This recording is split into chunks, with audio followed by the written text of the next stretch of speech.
नमस्कार, नादी टीवी में आप सभी का स्वागत है। मैं हूं आपके साथ कपिल मिश्रा और बुलेटिन की शुरुआत करेंगे इस वक्त की बड़ी और अहम खबर से, जो कि लखनऊ से आ रही है। आपको बता दें, योगी कैबिनेट की बैठक खत्म।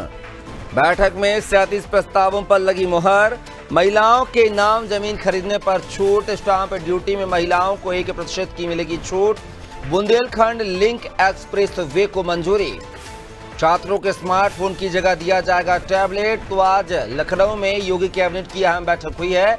इस बैठक में 37 प्रस्तावों पर मुहर लगी है। महिलाओं के नाम पर जमीन खरीदने पर छूट हुई है, साथ ही स्टाम्प ड्यूटी में महिलाओं को 1% की छूट मिलेगी।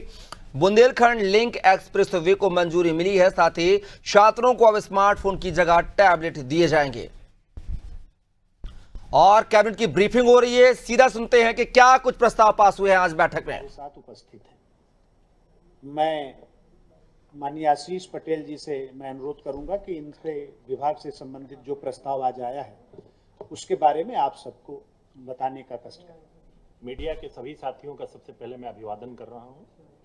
आज प्राविधिक शिक्षा विभाग द्वारा टाटा टेक्नोलॉजी लिमिटेड के सहयोग से प्रदेश की सभी पॉलिटेक्निकों के उच्चीकरण और सेंटर ऑफ एक्सीलेंस बनाने के लिए एक प्रस्ताव मंत्रिपरिषद में प्रस्तुत किया गया था, जिसको हमारी कैबिनेट ने पास किया है। इसमें 121 राजकीय पॉलिटेक्निक संस्थाओं में टाटा टेक्नोलॉजी के सहयोग से टाटा टेक्नोलॉजी एक्सीलेंस सेंटर स्थापित किया जाएगा, जिसकी कुल लागत 6,935.86 करोड़ जिसका एक पार्ट है और 858 करोड़ का दूसरा भाग है।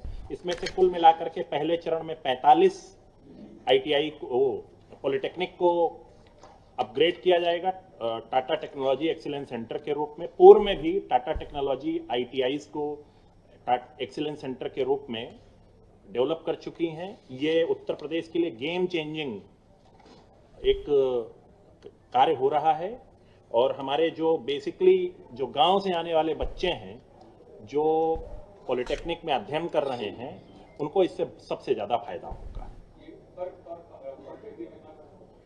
पर पॉलिटेक्निक इसमें जो है 709 लाख की जो लागत है वो एक उसका है पार्ट है जो कंस्ट्रक्शन करेंगे। इसके बाद 57.32 करोड़ जो टाटा टेक्नोलॉजी के सहयोग से होगा उसमें। जो लेटेस्ट रूम है लीज रेंट पर दिए जाने के लिए भारत सरकार को, डीआरडीओ को।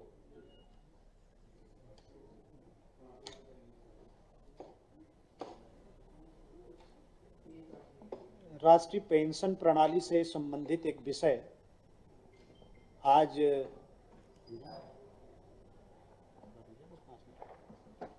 माननीय मंत्रिमंडल के समक्ष विषय लाया गया है, जिसमें मैं विस्तार से आप सबको अवगत कराना चाहता हूं।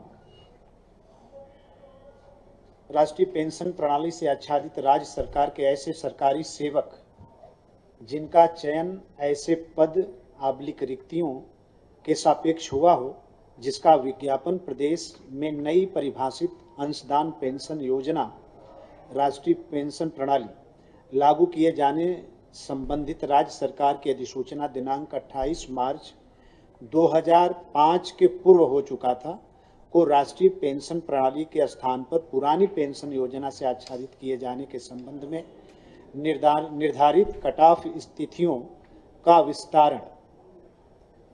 बहुत से लोग आच्छादित हो गए थे, कुछ लोग छूट गए थे, तो सरकार उनको एक मौका और दे रही है, एक अवसर और दे रही है। वो इस व्यवस्था से जुड़ना चाहते हैं तो उनके लिए एक तारीख निर्धारित की गई है, वो चाहें तो अभी जुड़ सकते हैं। पुरानी पेंशन से 2000 के आसपास शेष रह गए हैं लोग।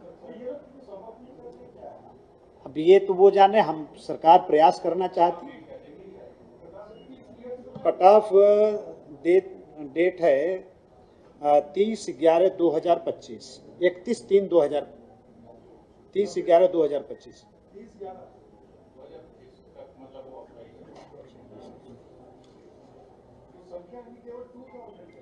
हाँ, कम ही होगी। हमने एक लबोलबाब बताया है, थोड़ा और विस्तार से अगर बताएं तो ऐसे कार्मिक जो और चलिए बात करते हैं उत्तराखंड की। उत्तराखंड में चार धाम यात्रा जारी है। इस बार अब तक करीब 39,92,000 तीर्थयात्रियों ने यमुनोत्री, गंगोत्री, केदारनाथ, बद्रीनाथ और हेमकुंड साहिब के दर्शन किए हैं। प्रदेश के पर्यटन मंत्री सतपाल महाराज चार धाम में रिकॉर्ड संख्या में तीर्थयात्रियों के पहुंचने से काफी खुश नजर आ रहे हैं और उन्होंने लिम्का बुक ऑफ रिकॉर्ड्स में रजिस्ट्रेशन कराने की बात कही है। उन्होंने कहा है कि Limca book of world record में रजिस्ट्रेशन कराने से इतिहास में उत्तराखंड का नाम अंकित होगा। पर्यटन मंत्री सतपाल महाराज ने बताया है कि चार धाम यात्रा के लिए अब तक 39,41,527 श्रद्धालुओं ने ऑनलाइन ऑफलाइन रजिस्ट्रेशन कराए हैं। इनमें से अब तक सभी धामों में करीब 39,92,000 श्रद्धालुओं ने दर्शन किए हैं। प्रदेश में इस वर्ष चारधाम यात्रा को लेकर श्रद्धालुओं में अपार उत्साह देखने को मिल रहा है, भक्तिभाव देखने को मिल रहा है। अब तक चारधाम यात्रा हेतु 47,27,619 श्रद्धालु ऑनलाइन ऑफलाइन माध्यमों से अपना पंजीकरण करा चुके हैं। इसके अतिरिक्त हेमकुंड साहब यात्रा हेतु 2,16,960 श्रद्धालुओं ने पंजीकरण कराया है। इस प्रकार से चारधाम और हेमकुंड साहब यात्रा हेतु 49,41,527 श्रद्धालुओं ने अब तक अपना पंजीकरण पूरा कर लिया है। यमुनोत्री धाम में अब तक 5,73,812 श्रद्धालुओं ने दर्शन प्राप्त किए हैं। तो मैं समझता हूं कि हम Limca book of the records में भी रजिस्ट्रेशन कराने का प्रयास करेंगे ताकि निश्चित